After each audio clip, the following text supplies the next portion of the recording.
एक समय की बात है। एक राज्य में एक प्रतापी राजा राज करता था। एक दिन उसके दरबार में एक विदेशी आगंतुक आया। उसने राजा को एक सुंदर पत्थर उपहार में दिया। राजा वह पत्थर देख बहुत प्रसन्न हुआ। उसने उस पत्थर से भगवान विष्णु की प्रतिमा का निर्माण कर उसे राज्य के मंदिर में स्थापित करने का निर्णय लिया और प्रतिमा निर्माण का कार्य राज्य के महामंत्री को सौंप दिया।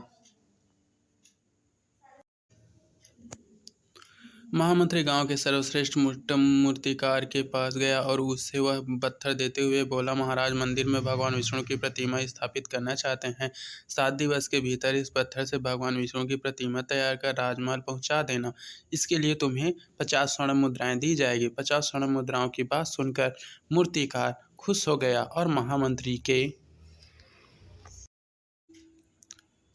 जाने के उपरांत प्रतिमा का निर्माण कार्य प्रारंभ करने के उद्देश्य से अपने औजार निकाल लिए। अपने औजारों में से उसने एक हथौड़ा लिया और पत्थर तोड़ने के लिए इस पर हथौड़े से वार करने लगा, किंतु पत्थर जस का तस रहा। मूर्तिकार ने हथौड़े के कई वार पत्थर पर किए, किंतु पत्थर नहीं टूटा।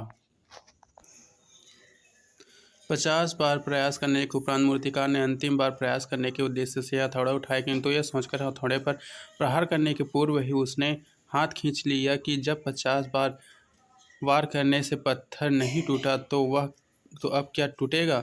वह पत्थर लेकर वापस महामंत्री के पास गया और उसे यह कह वापस कर दी कि इस पत्थर को तोड़ना नामुमकिन है, इसलिए इसे भगवान विष्णु की प्रतिमा नहीं बन सकती।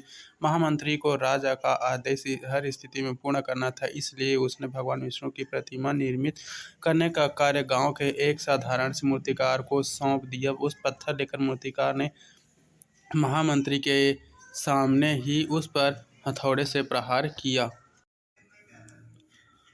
और वह पत्थर एक ही बार में टूट गया। पत्थर टूटने के बाद मूर्तिकार प्रतिमा बनाने में जुट गया। इधर महामंत्री सोचने लगा कि काश पहले मूर्तिकार ने एक अंतिम प्रयास और किया होता तो सफल हो गया होता और 50 स्वर्ण मुद्राओं का हकदार बनता। सीख मित्रों, हम भी अपने जीवन में ऐसी परिस्थितियों से दो चार होते रहते हैं। कई बार किसी कार्य को करने के पूर्व या किसी समस्या के आने पर उसका निराकरण करने के पूर्व ही हमारा आत्मविश्वास डगमगा जाता है और हम प्रयास किए बिना ही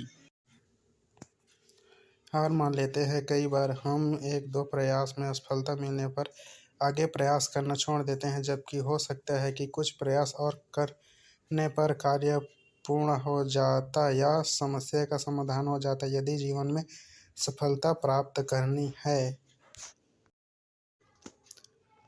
तो बार बार असफल होने पर भी तब तक प्रयास करना नहीं छोड़ना चाहिए जब तक सफलता नहीं मिल जाती। क्या पता जिस प्रयास को करने के पूर्व हम हाथ खींच लें वही हमारा अंतिम प्रयास हो और उसमें हमें कामयाबी प्राप्त हो जाए।